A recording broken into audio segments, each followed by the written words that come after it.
beeswax models Degas sculptures was used, how Degas used beeswax to model his bronzes. There's always, these programs are multiple. An encounter with the real work of art, not a reproduction or a web image, is a powerful thing. And that palpable sense of awe, of confronting history, or standing where the artist must have stood, is something we hope and know is addictive. What these programs prove is that works of art will always be the Met's cornerstone, and we are committed to building our collection accordingly. I was appointed director at a moment when 300 of Philippe's most extraordinary acquisitions went on view in the exhibition The Philippe de Montebello Years. It was a selection of more than 84,000 objects acquired during his 31-year tenure. Humbling, to say the least. Then the stock market died, and it was assumed that much of the Met's collecting would die with it. Suffice to say, at that point, any future exhibition of the Tom Campbell years looked like it would be a bit thin.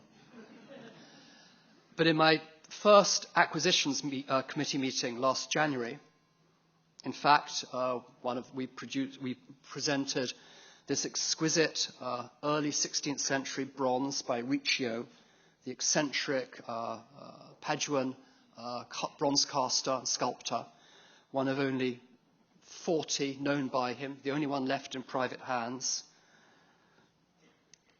along with this beautiful little oil sketch by Adolf Menzel, mid-19th century, along with Chinese jades, medieval stained glass, American silver, contemporary photographs, a Sri Lankan Buddha from the 9th century.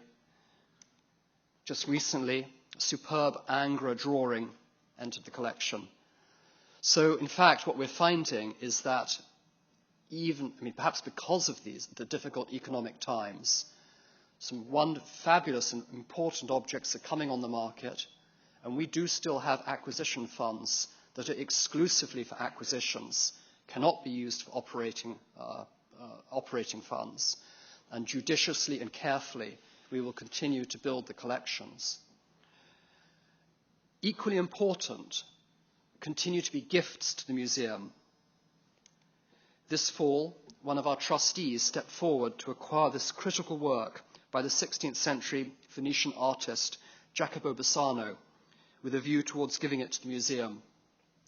It's a remarkable painting, painted in the final last year of Bassano's life, that was actually turned down by the Met 45 years ago because of its it was actually unfinished, or it was thought at the time to be unfinished. And it was only more recently that, with the hindsight of modern scholarship and understanding, the significance of this painting in the context of the late work of Titian, which also has that raw, unfinished feeling, very emotive, was fully recognized. Now we understand its significance. Here's a detail of Christ's face as, at this moment of baptism, the painter foretells the tragedy, his sacrifice. In a totally different sphere, Bob Ellison's promised gift to the Met is among the highlights of the new American wing, a collection of American art pottery of the 19th and 20th centuries, which has singularly and comprehensively transformed our holdings of American art pottery and has allowed the Met to present masterworks in an area only sparsely represented before his gift. And this has all now been installed on the new mezzanine gallery in the American wing, which was opened by Michelle Obama back in April.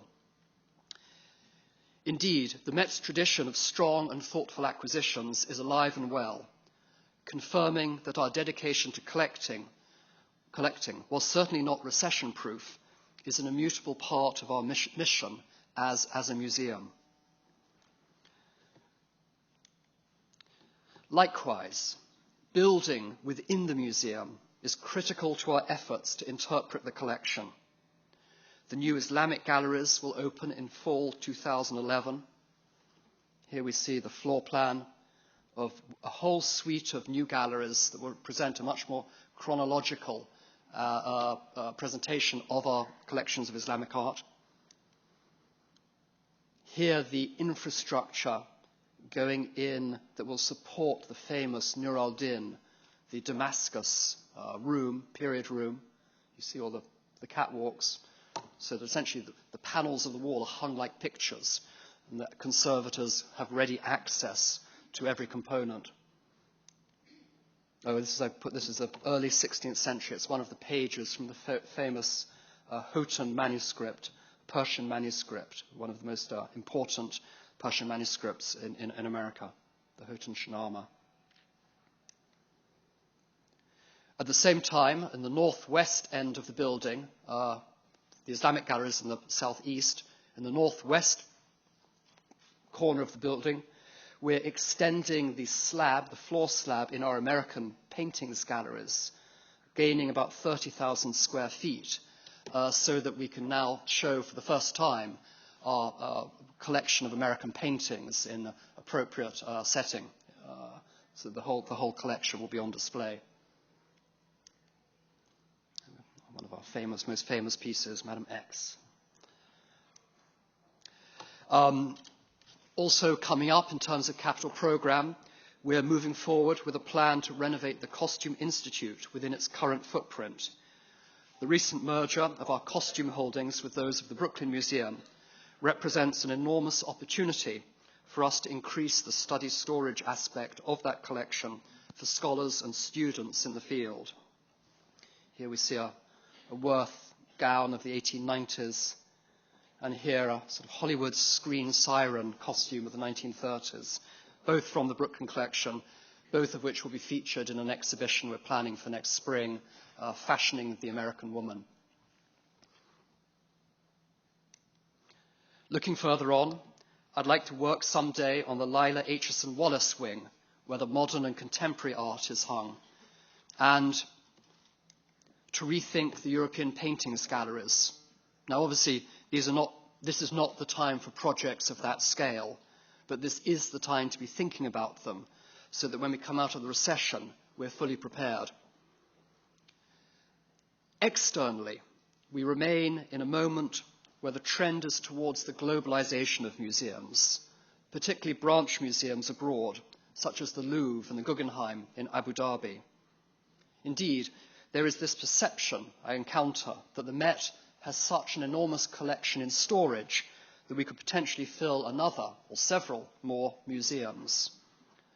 In fact, the truth is that a very large percentage of the artwork stored at the museum are objects like drawings, photographs, and textiles that can't be on permanent display.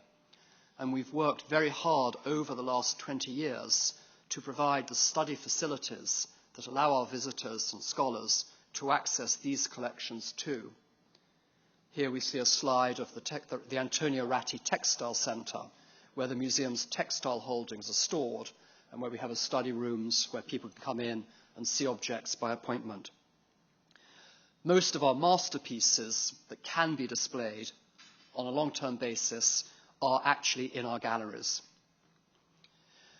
We remain open-minded about possible collaborations, but I do think that by focusing on our core priority, the priority of our founding charter, a museum here in New York, a global reach is achieved, beginning with the worldwide scope of our collections, continuing through our website, touring exhibitions, and completed by an international audience that is over 31% of our 4.8 million annual visitors.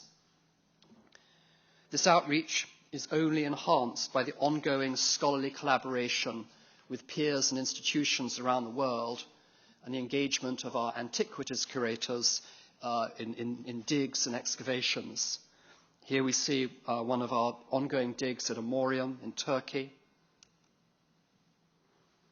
And here, two slides of another dig that we run at Dashur in Egypt.